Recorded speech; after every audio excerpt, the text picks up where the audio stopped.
Hi, my name is Chris Holton Jablonski, and it is my great joy and my deep honor to serve you as your minister.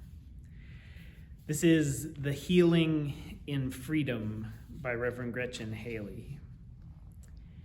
Freedom has a rhythm to it, a longing our bodies know without words, a movement away from everything small and scared, a way to wake up to possibility, healing backwards and forwards. Even now, we are beginning again, unafraid of this much mercy, tenderness, pleasure.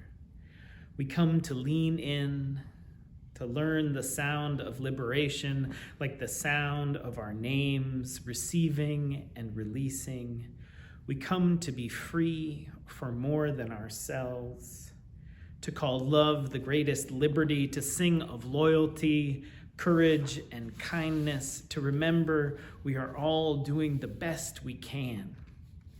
Despair hasn't gotten us yet, nor overwhelm, which is a kind of miracle, surrounded as we are by this much beauty.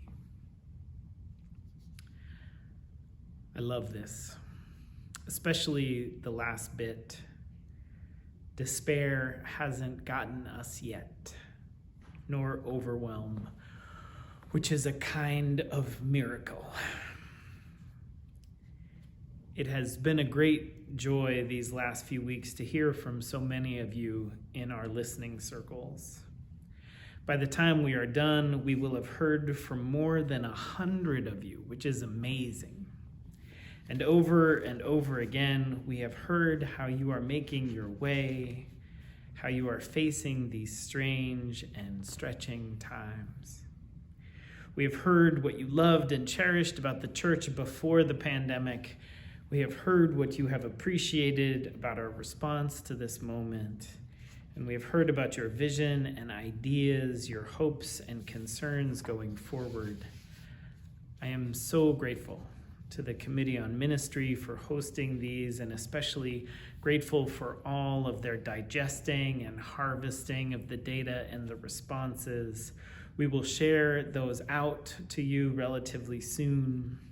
But one thing resounded over and over again. The church means so much to so many of you. It did before the pandemic, it does now, and it will in the future. I say it at the beginning of every one of these videos, and it is true. I am deeply honored to be serving you all in this role as your minister. I love this work. I love showing up for you all in your lives. It is a rare and precious gift to get to fill this space in your lives. And for this honor, I am and will be forever grateful. And almost as beautiful to me is that I get to help serve the deepening and flowering of this holy place, this institution which holds you all, which holds me, which holds my family and yours. And this service to this institution means that we will regularly gather feedback. We will open up the floodgates of feedback, and we will see how we are doing. We will listen to you all, to your hopes and dreams, to your experiences and opinions. And one of the richest and most beautiful parts of the process is that folks are all over the place. Almost everyone loves the virtual coffee hour.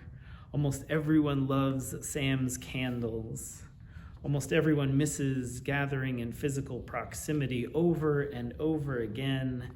We heard that people are so grateful for the hard work of the staff, for the grace and quickness with which they pivoted, for their tireless work to bring the community opportunities to deepen and connect, to serve the wider world, to continue the mission of the church. Again, we will share so many of the details once the process is complete, but this brings me to the last thing, which was so striking. That so much of the mission of the church, So much of our purpose and practice is unchanged, even with the pandemic. The mission of the church states we honor the holiness in one another and all that is.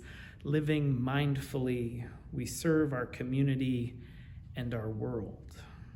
And like the poet said, we come to be free for more than ourselves, to learn the sound of liberation. There is power to this path, especially now.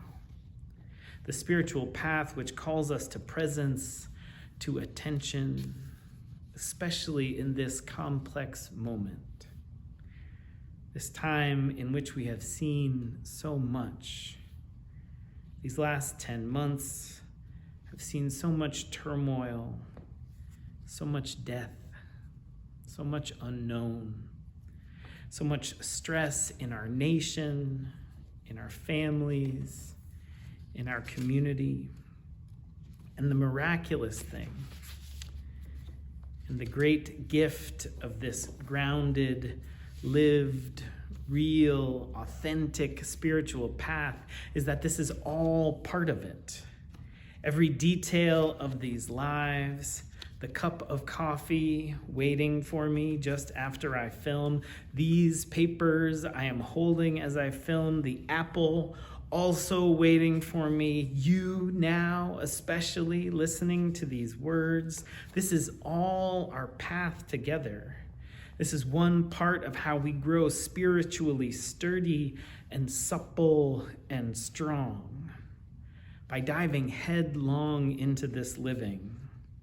And it is needed now more than ever. And this is our theme for this year's stewardship drive, now more than ever.